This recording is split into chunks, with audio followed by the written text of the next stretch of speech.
havoc yet. The kids went mental and ate a bunch. I was like, stop eating it. This is coconut chicken curry. And Daina's kachi moru. Look at this.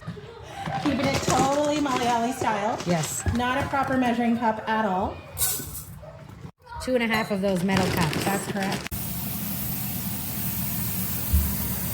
Just a cheeky Kerala puppet'em. Oh yeah. Look at those bubbles. What you want, right? Where is this from? Bombay Spices across the street. Oh, Edmonton. What's that? 3, 2, 1. That has been marinating since last night. What kind of fish? Golden pompano. It's the That's what closest thing you're going to get to curry meat. About 5 minutes per side because it's thin like this. So your beef curry is brisket. I like to use brisket. That's the most like tasty for sure. But usually I just buy like a chuck roast or something like that. Here's the mean station, the rice station. You're gonna put the rice and the beef curry and burrota. There's so much. So much going on at once. Does this feel hectic to you? No, it's just normal for me because I multitask all the time. I have to. How the heck else am I going to feed my kids on time? Yeah. I also don't cook like this all the time. I save things like this for weekends. There you go. Perfect rice. Wow. That could feed a whole village. I know.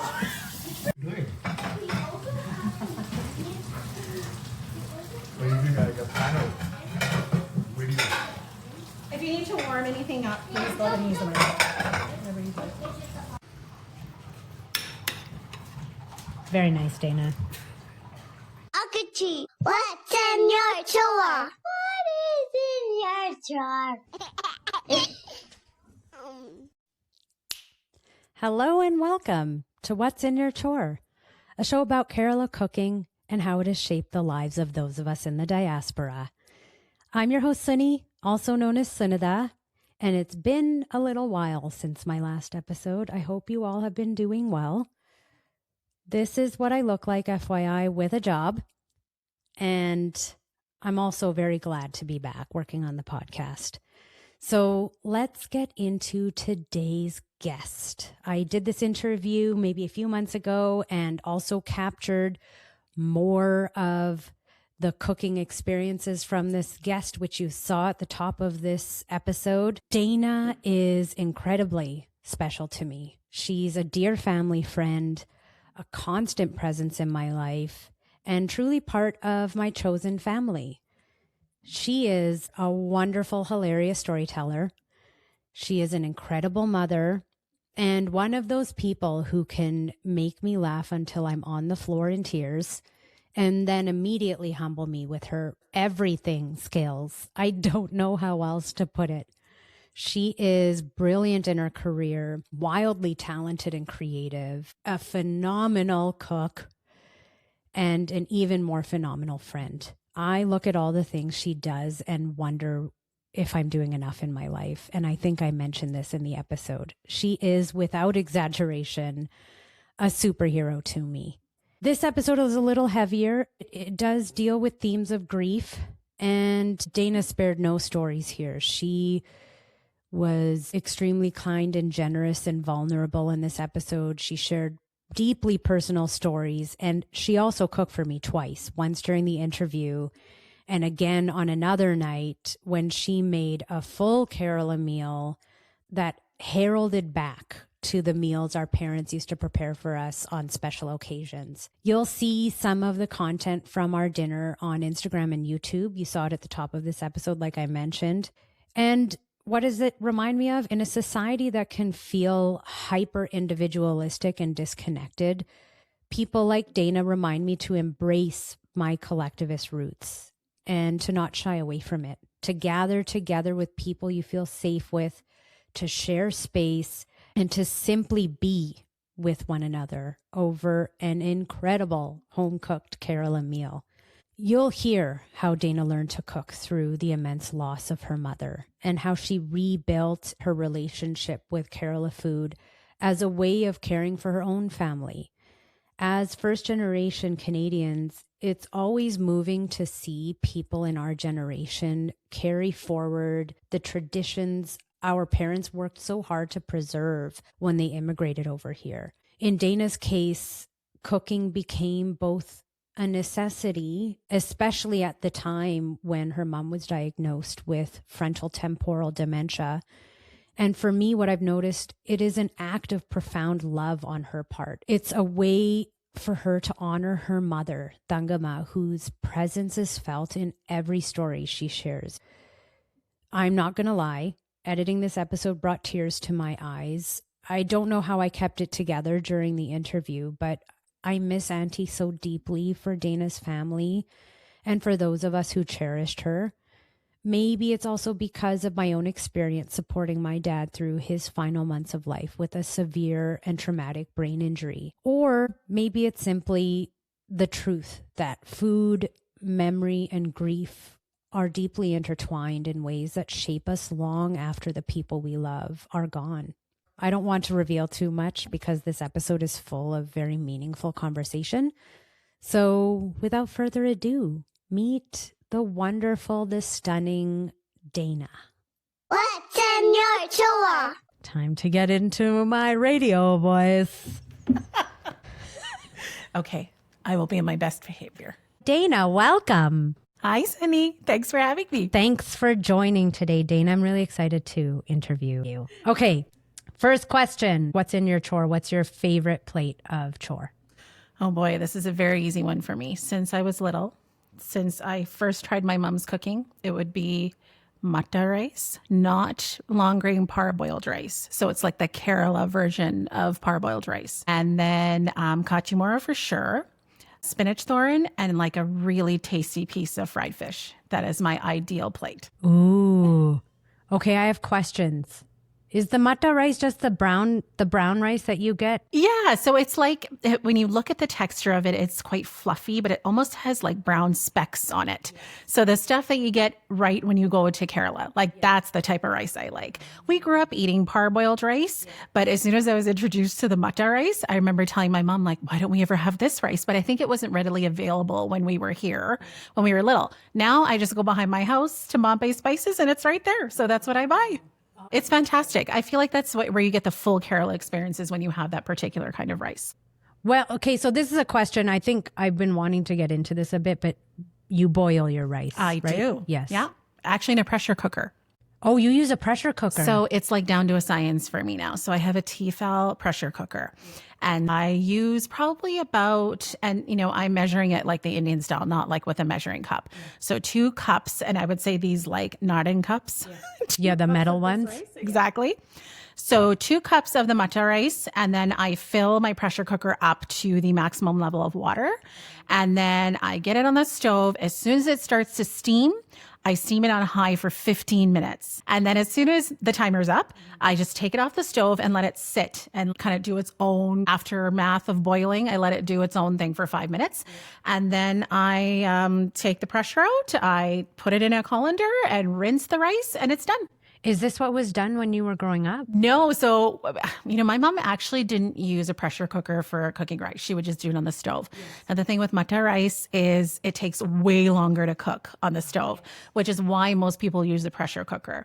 And I think that's why our parents mostly defaulted to the long grain parboiled rice, because you can put that on the stove and boil it for 20, 25 minutes and you're done.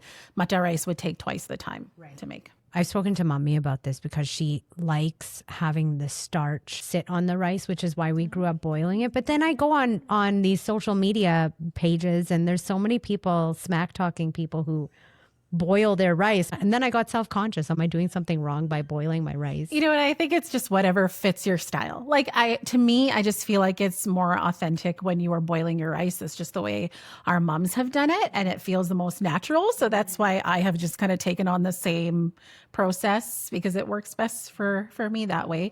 But pressure cooking, of course, it's like best of both worlds because you're boiling it, but it's also doing it in half the time. What kind of fish is on your plate if it's fried? Oh, if I had it my way and we were in Kerala, it would be curry mean. That's like my go-to. I love it. But since you don't get it here, I would say golden pompano, pomfret. The fish with bones is what I'm talking about. That's, I feel, is the most flavorful. That is my kind of fried fish. You know, if I want to take shortcuts, I'll go get like frozen cod or fry up some salmon. But what I really, really like is the bone-in fish. Wow. I was just telling someone because someone noticed I don't put much fish on my plate. And they're like, why is that? And I was like, maybe because I grew up without teeth. For the majority of my life. That restricts you in many ways. Yeah. Not having these front two teeth and having those bones hit my gums directly. That definitely would not be good. I would not do that either. My teeth journey is quite a story, guys. You gotta do just a separate podcast on that. Maybe I'll edit this out so you don't make fun of this toothless wonder. But she is absolutely stunning. You just can't see her right now. Oh, God.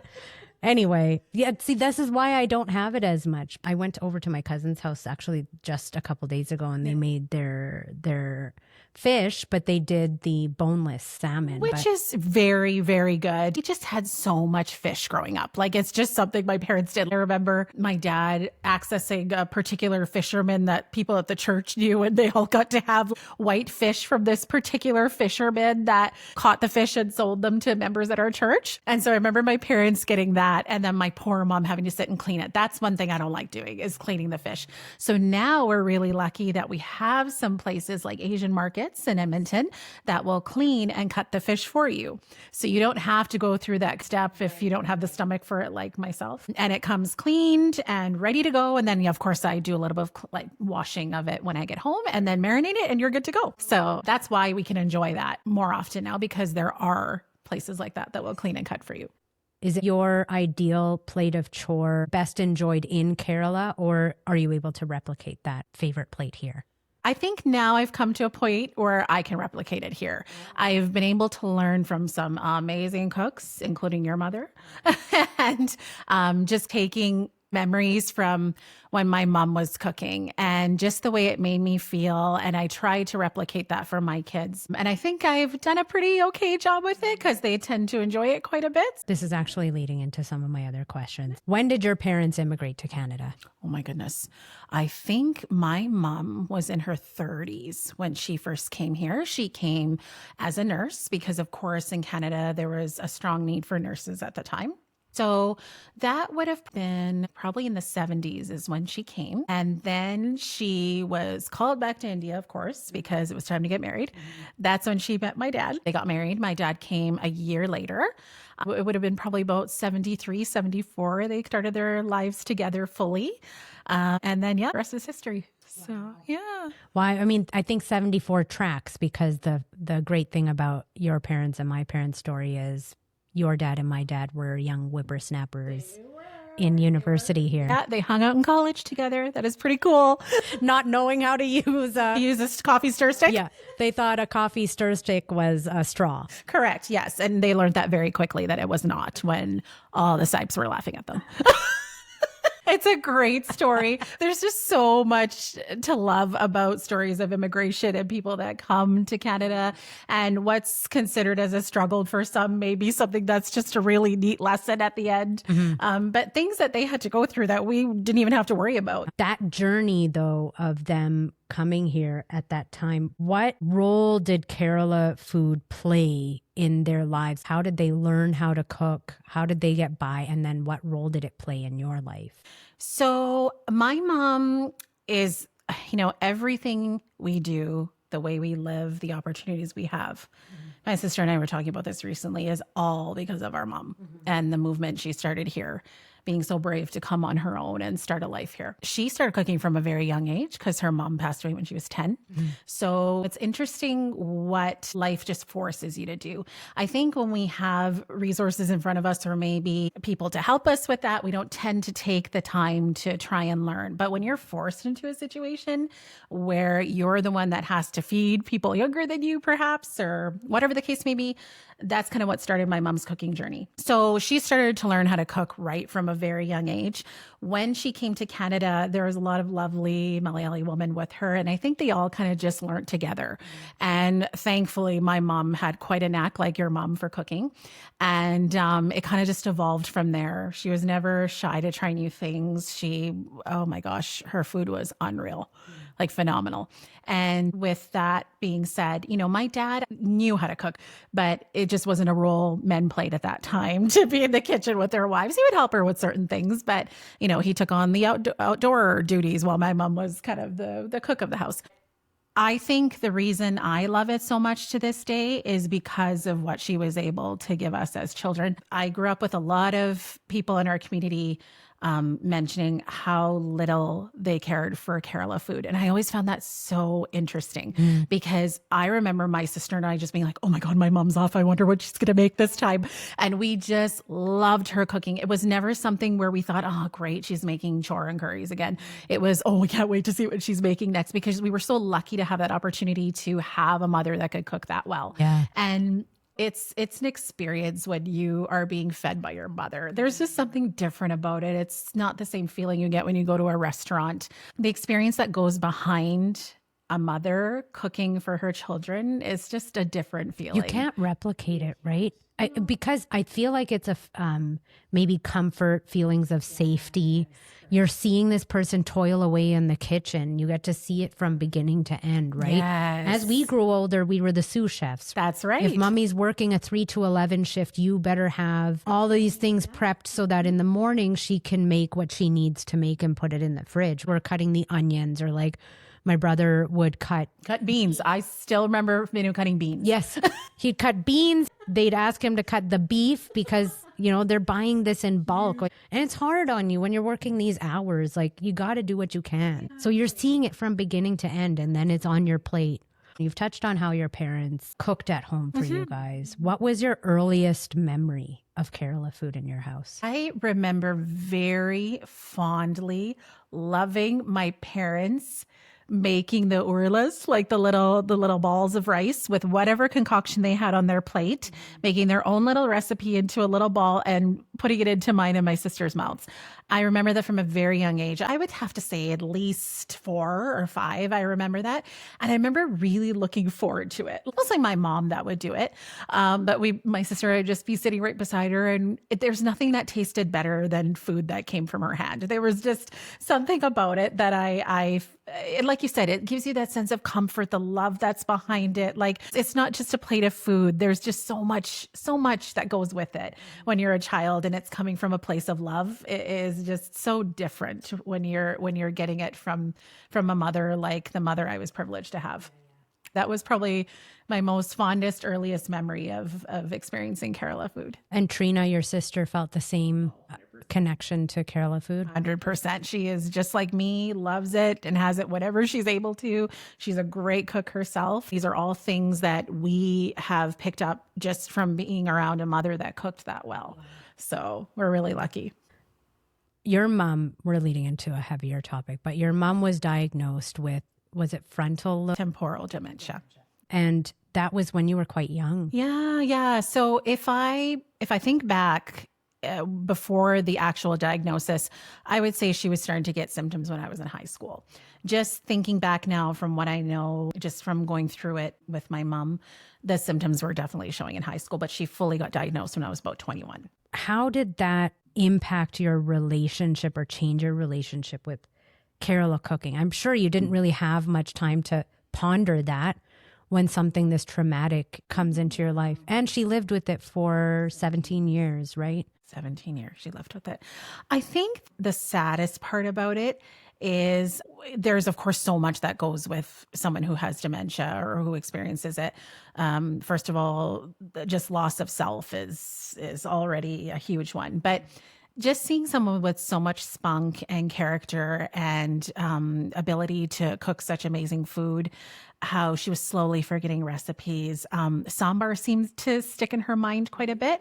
So she would make pots and pots of sambar because she forgot she made it an hour before or a day before. So that one she started to forget, of course, as the dementia progressed, but that stuck with her the longest is the sambar recipe. And then it was noticing little things like she would make fish curry, but she wouldn't understand that she was using chicken breast rather than a fillet of fish.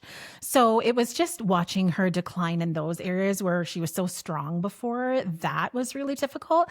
And I think the transition of being like, oh my gosh, now I have to step up to the plate and figure out how to cook all this food And let me tell you, that was really difficult because I didn't know where to start. When did that hit you? When did that feeling hit you?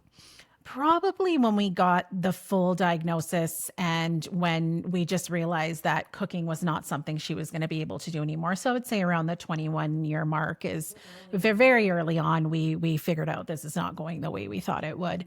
And at that time, there wasn't like the YouTube videos and Instagram to look at all these great cooks and chefs. And I didn't have those resources. So it was literally going on the internet and being like, how to make Kerala chicken curry. But sometimes it's not just about following a recipe. It's like the little tricks and things that you can do to make that recipe stand out from others. You know, yes, it's following steps, but it's also adding your own kind of flair to it.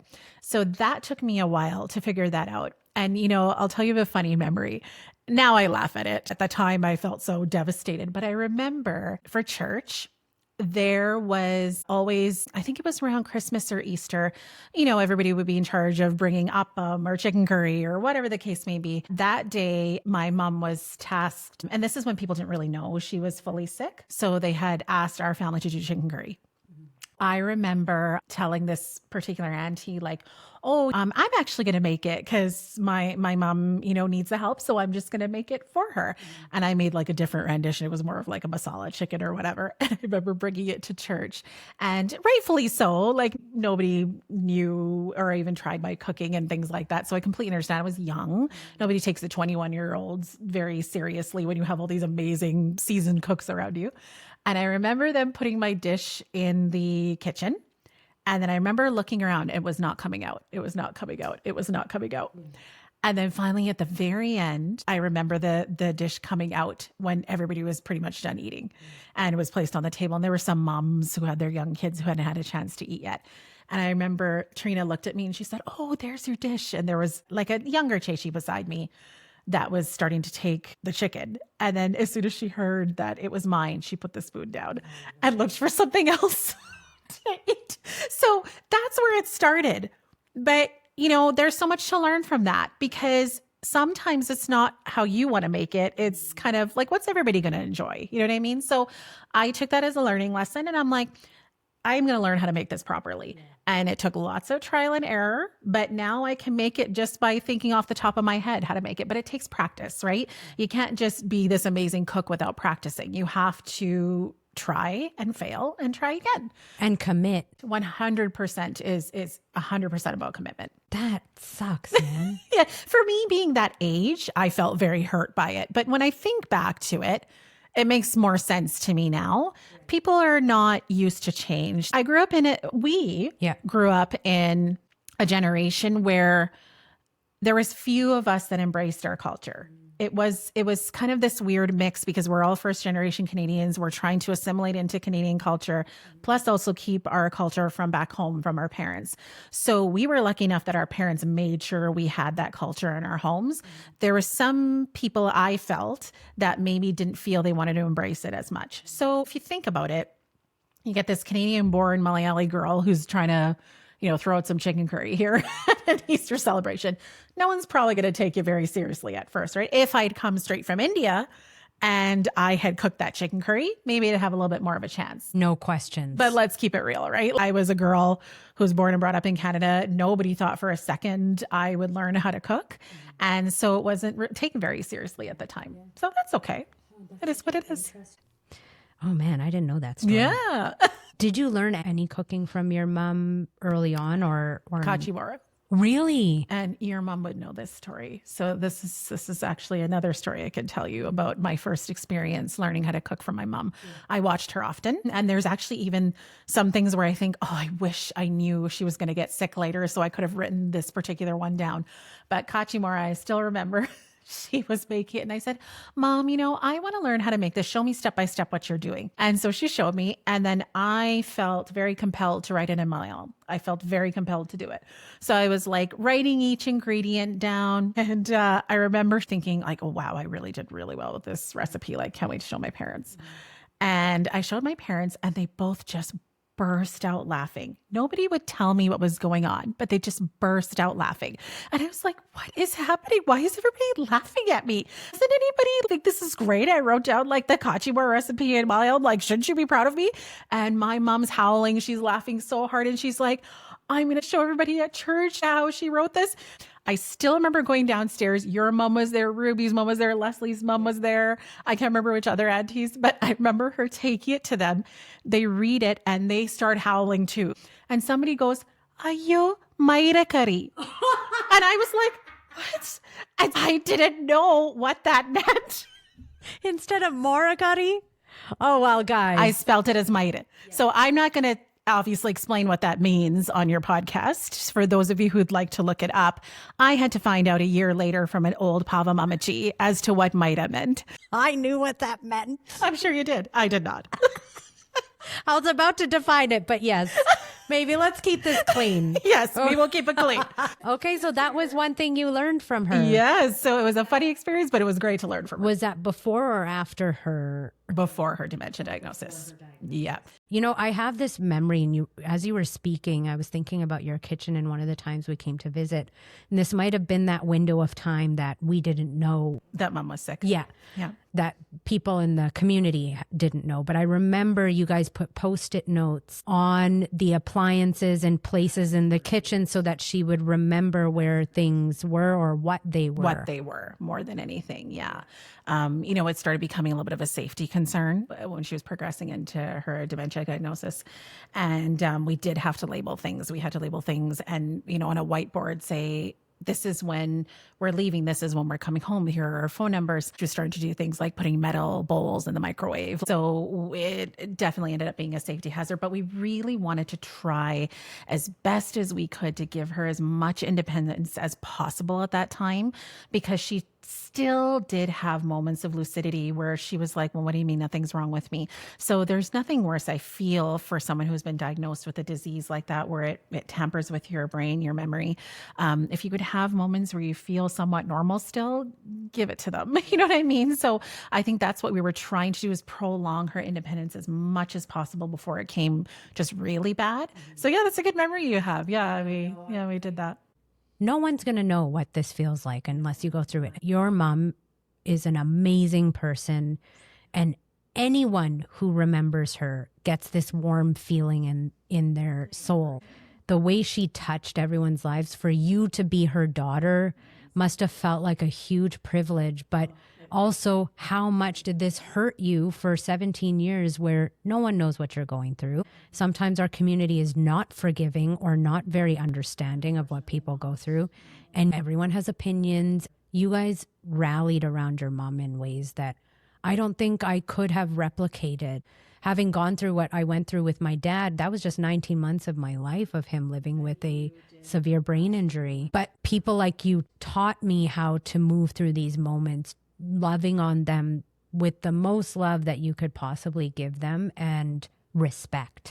You know, and I think that's key, is the respect factor. Like, a lot of people didn't understand why we were not allowing visitors after a certain point. And one thing that my dad said to Trina and I that always sticks in my heart and my mind is, Daina, we owe her the dignity of people not seeing her in this state. He's like, I want to preserve her dignity. And I thought, you are so right. This is not about people gawking at her and being like, oh my God, oh my God. Guess what? We know we're in a really bad situation. You don't need to come over and tell us that. So there were some people who had absolutely the right intentions, and unfortunately there were some that did not. So what we did towards the end of keeping her privacy top notch, like, that was the most important thing to us. I don't regret it even for a second. Yep. You protected your peace and her peace. That's right.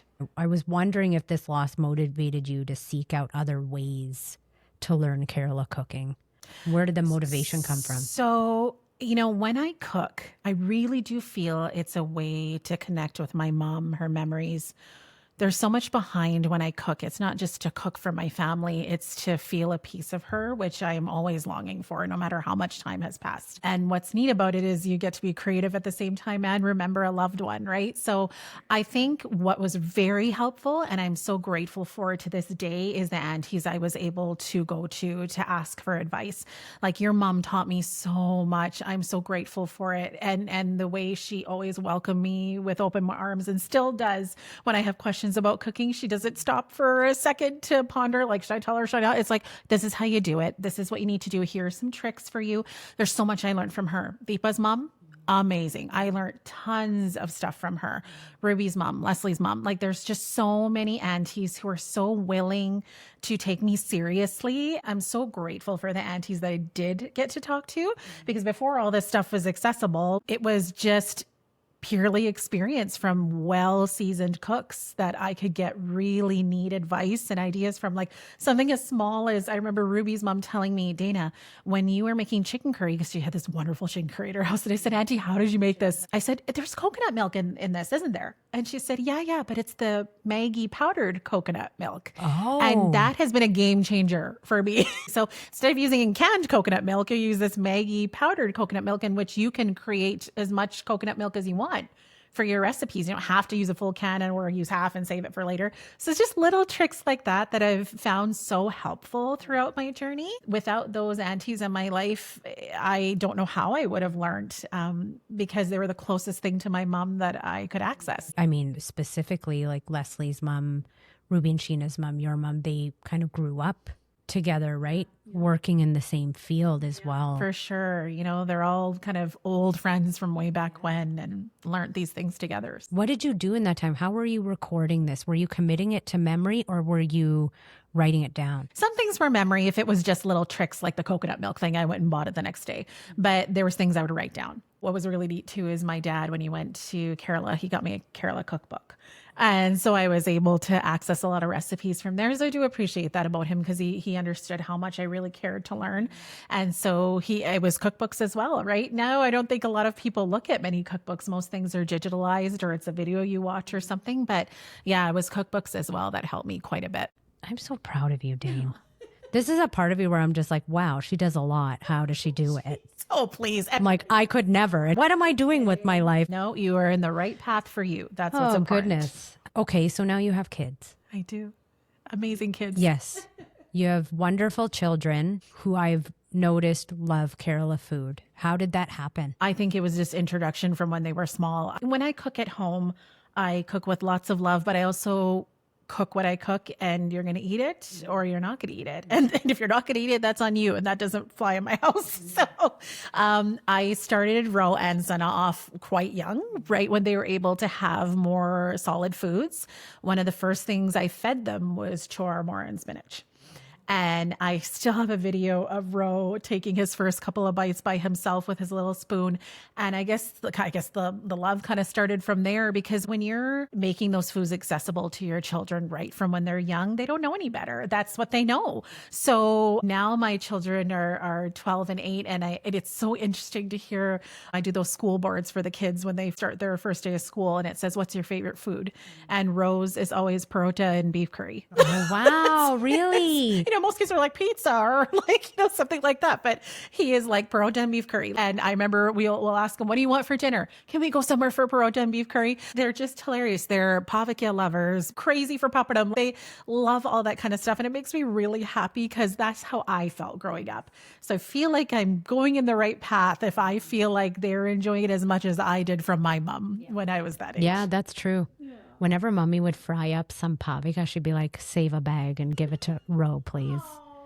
Because she knows he loves the fried pavika. They are out of control. Actually, I have many pictures of them like hovering over the huge tray of pavika that I've made. And I have to be like, take a breath, guys. Like, you cannot eat this whole thing and this entire sitting. Like, we got to save it for the week. What's their favorite thing? So you said parota and beef curry. Parota and beef is a big one. They love fried fish. They love, like, if I go get the golden pompano and I marinate it and fry it, these kids devour it. They absolutely love chora and fish and beef curry, chicken curry and chapati. They love chapati. Like, it's just all these things that we grew up eating, they love, which is fantastic. I absolutely love that. That's great. Yeah. Were you eating lots of chore when you were pregnant? Yes. Yes, I was, because that's always been my comfort food. Yeah. And I feel like no matter what happens, I will always somehow incorporate it into one of my meals because I just love it so much. Yeah. I feel like that can also make. 100%. Oh, absolutely. Baby eats what you eat, right? Yeah. So that's got to influence it in some way. What would you say is your specialty Kerala food that you make? Typically, I'll look at an auntie and say, of all your Kerala cooking, this is what I know you for. But with you, I feel like you make so many different things. I do make a lot of different things, but I think I have my fish fry and my beef curry down. If I were to have very picky aunties and uncles over to eat my food, that is what I would make, because I know they'd be like, okay, this is actually good. But yeah, beef fry, beef urta kind of dish is what I like to make. Not the one with tons of gravy. I think I have that one down. I've been doing that one for a while. My mouth is one. We just ate. You just made me, some creamy baldock noodles. And now I'm like, I want some of this that you're talking about. I'm curious to know, through all of this grief, how your dad adjusted, because I know you said he cooked, but did he turn to you and maybe your sister to replicate those things? Did he replicate it himself? Or even now when he comes over and he has your food, like, does he feel that comfort? Or it's really interesting. When Mom first got sick, I think we all went through our phases of trying to cope with what was going on. We all had different phases of acceptance. And so I think Dad was just trying to manage as best as he could with what we had available to us at the time. So whether I cooked, whether he cooked, we just made it work. Dad is such an interesting fellow because he is the epitome of order and structure. Very type A, but when that man puts his mind to something, he does it. And he is a phenomenal cook. And, it's funny when you let your guard down and you realize, you know what, who cares if I am a man in a Malayali community? I will cook. And so some of the dishes he makes, Trina and I are like, Dad, I don't know where you this is unreal. So he cooks lots of things on his own, but it's really endearing to have him over and to have him try my cooking and be like, Daina, this tastes just like Mommy used to make. And that just makes me so happy when he says things like that. That's where I was coming to. He must be so proud of you, Daina. He's been pretty great. I can kind of hear him sometimes talking to someone else. I remember him talking to somebody in a room and saying, oh yeah, my kids were born in Canada, but I really never expected them to be able to cook the way they can. Our Kerala food. That's when you feel like you've finally made it. You know what I mean? Yeah. When someone who's come from Kerala, starting a new life here in Canada, they're used to very savory, amazing food. You had a wife that cooked well. So to hear that is pretty awesome. For people who might be going through an experience like yours, from my experience now, with an aging parent population, you see how the ability to put your energy towards cooking and experiencing your parents cooking, it becomes less and less. Specifically with my mom, because she struggled with chronic illnesses. For people who are going through it in more severe cases, like in your case, what kind of advice would you give to people that might be struggling with, like, how do I learn this, or how do I capture this before it's gone? My only piece of advice is I think with anything in life, everything is a choice. And we talk about this often. You either choose to go down one path where it's just complete destruction, or you go down another where you think, what can I do? What can I learn? How am I going to keep moving forward? And that's the path I chose to take. Going through dementia is extremely traumatic, especially when it's someone who you're extremely close to, like your mother, and thinking you have a particular future in mind and it doesn't turn out that way. That has been very difficult, and not knowing that was coming my way. So to be able to write down recipes, things like that, I would suggest take that time if you're interested. Not everybody's interested in this, but take the time to tape your parents, watch them in the kitchen, spend time trying to figure out what they enjoy best when it comes to cooking, their tips and tricks on how to make the perfect avial or the perfect bowl of sambar. Like, take notes if you are interested. Of course, there's people who just are not into learning how to cook Kerala food, but I really do feel even if you feel right now that that's not something you're going to miss, I can guarantee you're going to miss it when your parents are gone. So even if you don't feel like it at that moment, take some time to take notes and to take video. We have so many resources around us where it makes it very easy to capture memories. So that would be my one piece of advice is just get out there and try. Like Indian cooking seems daunting, but once you get the hang of it, it's actually not that bad. It's the prep time that takes more time than anything. Actually doing the work and cooking it is really not that bad. But if you have an able and willing parent right now that is maybe slowing down, take that time to sit with them and see what you can learn before it's too late. Solid advice. That's definitely all I had to ask you today. Thank you for being so vulnerable today, Daina. I know this is like a difficult topic to talk about, but also it is a lot of people's lived realities as well. I'm sure there's lots of people that have gone through this, and it's tough to kind of work through it, but I see how you've moved through this and how much Kerala food is a part of your life, that I really admire you for how far you've come. You are incredible, Daina. I love you. I can't say enough. I mean, if ever I need a laugh too, you've got the best stories. Yeah, you could be here for another hour to share. Are we do a podcast about my dad? Because then we can. Yes. I have lots to say. That's it. Well, for another time. The Georgia Tea Chronicles. Yeah, there we go. You got to start your own podcast. Love you, Daina. Love you. Thank Thanks you for having me. Okay. Bye. Bye. Bye. Thank you for listening to this episode, my friends. Daina's story is one that lingers, a reminder of how food can hold memory, love, and loss all at once. Thankamma was a beautiful soul who brought comfort and peace to everyone she met. I know she would be so proud of her amazing daughter, and I'm lucky to witness how proud her sister is and how proud her father, George Kutty, is of her too. That being said, thank you all for listening, liking, commenting, and subscribing. It means a lot to me.